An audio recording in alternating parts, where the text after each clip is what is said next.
Assalamualaikum warahmatullahi wabarakatuh. Bismillah walhamdulillah wassalatu wassalamu ala rasulillah Sayyidina Muhammad bin Abdullah wa ala alihi wa sahbihi wa mawalah. La hawla wa la quwata illa billah, amma ba'du.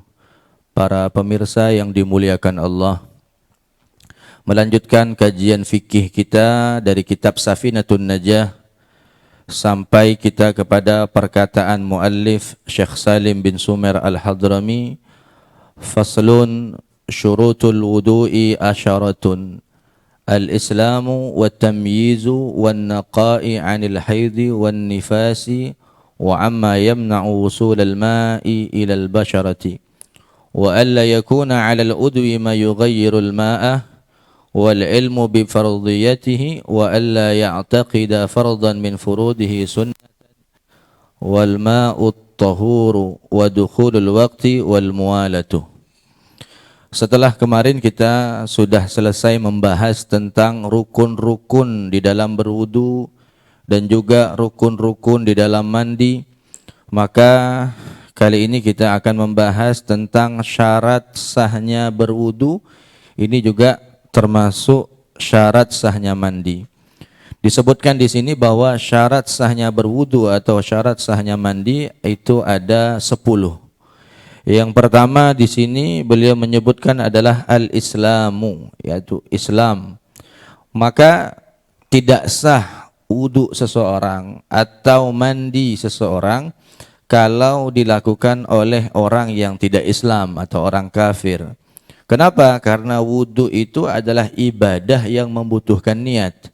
Sedangkan niat itu tidak sah kalau dilakukan oleh orang yang kafir. Kemudian yang kedua, syarat sahnya berwudu atau syarat sahnya mandi, baik itu mandi wajib ataupun mandi sunnah, adalah at-tamyizu, yaitu sudah masuk umur tamyiz atau mumayyiz.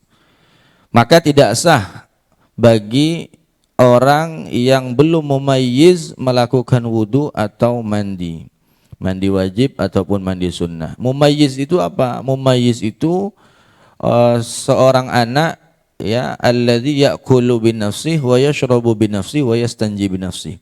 Anak yang sudah bisa makan sendiri, sudah bisa minum sendiri, sudah bisa cebok sendiri, maka dia sudah dikatakan mumayyiz. Maka batas umur minimal sahnya orang berwudu atau mandi wajib atau mandi sunnah adalah sudah mencapai umur mumayyiz. Kenapa yang belum mumayyiz tidak boleh atau tidak sah berwudunya, tidak sah mandi wajib atau mandi sunnahnya? Karena wudu itu adalah ibadah yang membutuhkan niat, sedangkan salah satu syarat sahnya niat adalah orang yang berniat harus sudah mumayyiz.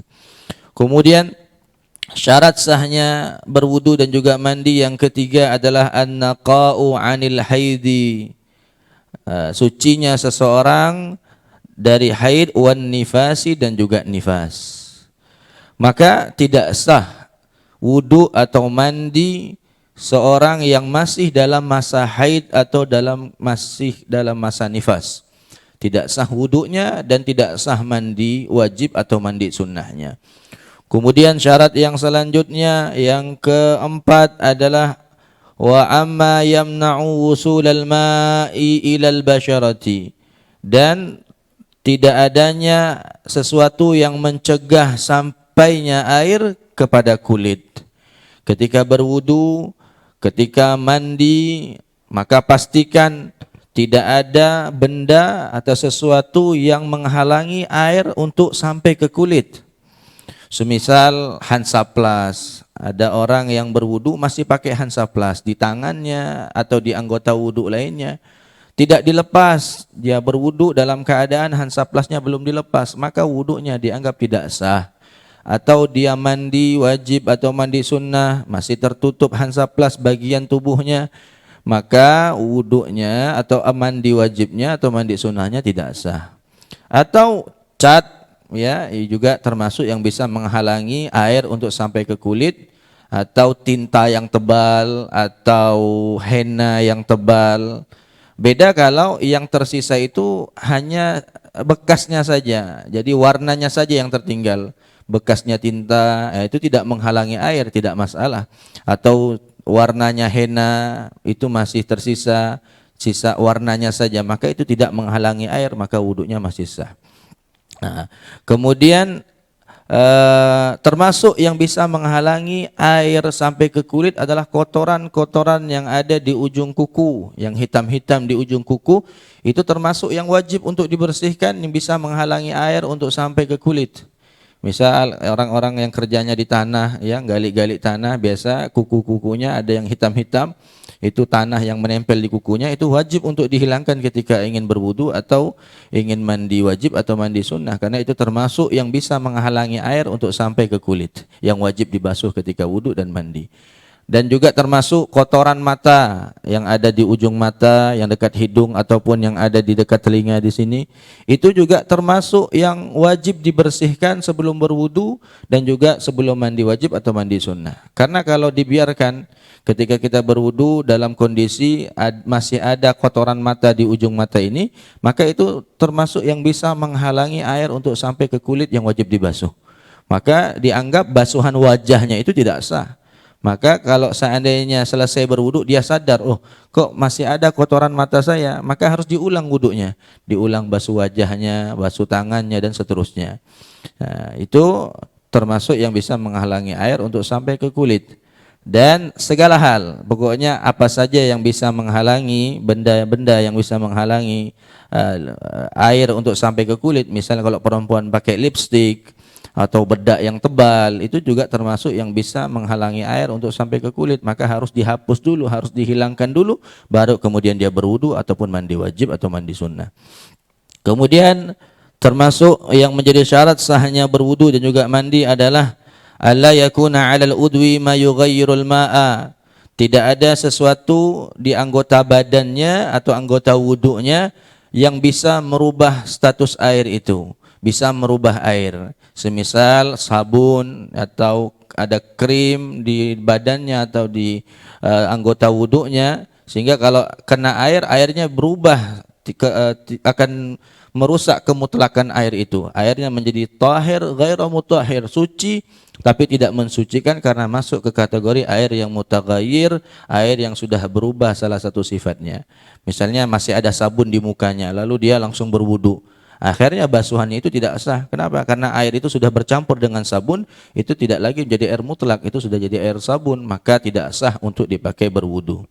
Kemudian termasuk yang menjadi syarat sahnya berwudu dan juga mandi adalah wal ilmu bi fardhiyatihi, dan mengetahui dengan kewajiban wudunya. Maka tidak sah kalau seseorang berwudu atau mandi dalam kondisi dia tidak tahu bahwa hal yang dilakukannya itu adalah hal yang wajib. Dia berwudu itu adalah sesuatu yang wajib, dia mandi itu sesuatu yang wajib. Maka tidak sah kalau cuma ikut-ikutan saja tanpa mengetahui kewajiban daripada wudu itu sendiri ataupun mandi itu sendiri. Kemudian termasuk yang dijadikan syarat sahnya wudu dan mandi adalah wa alla ya'taqida fardhan min furudihi sunnatan. Dia tidak meyakini kewajiban di dalam kewajiban-kewajiban wudu atau kewajiban-kewajiban mandi itu sebagai sunnah.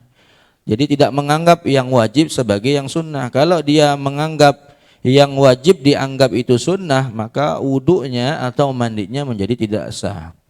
Nah, dalam masalah ini orang itu terbagi menjadi tiga. Ada dia itu meyakini bahwa semua ritual wudu itu adalah wajib. Semua basuhan-basuhan yang ada di dalam wudu, ya, semua kegiatan yang ada dalam wudu ataupun mandi wajib atau mandi sunnah itu semuanya adalah rukun. Maka bagaimana kalau orang yang menganggap seperti itu? Fayasihu minhul wudu, maka sah wudunya. Yasihu minhul ghusl, sah mandinya kalau dia menganggap semuanya wajib. Kemudian yang kedua, ada yang menganggap semua ritual wudu itu hukumnya sunnah, semua basuhannya adalah sunnah. Jadi dia menganggap tidak ada yang wajib. Maka jika ada yang menganggap semacam ini, fala yasihu minhul wudu, maka tidak sah wudunya atau mandi wajibnya tidak sah. Kalau dia meyakini semua kegiatan itu adalah sunnah, tidak ada yang rukun, tidak ada yang wajib. Kemudian yang terakhir, ini yang banyak ya biasa terjadi, orang yang meyakini bahwa di dalam wudu atau di dalam mandi itu ada yang wajib, ada yang sunnah. Cuma dia tidak bisa membedakan mana yang basuhan wajib, mana yang sunnah, mana yang wajib dilakukan, mana yang sunnah untuk dilakukan. Maka yang semacam ini ditafsil atau dirinci hukumnya. Kalau dia itu masuk kategori orang awam, maka sah wuduknya bil ittifaq, sepakat ulama wuduknya atau mandi wajibnya dianggap sah meskipun dia tidak bisa membedakan mana yang rukun, mana yang sunnah, tidak masalah.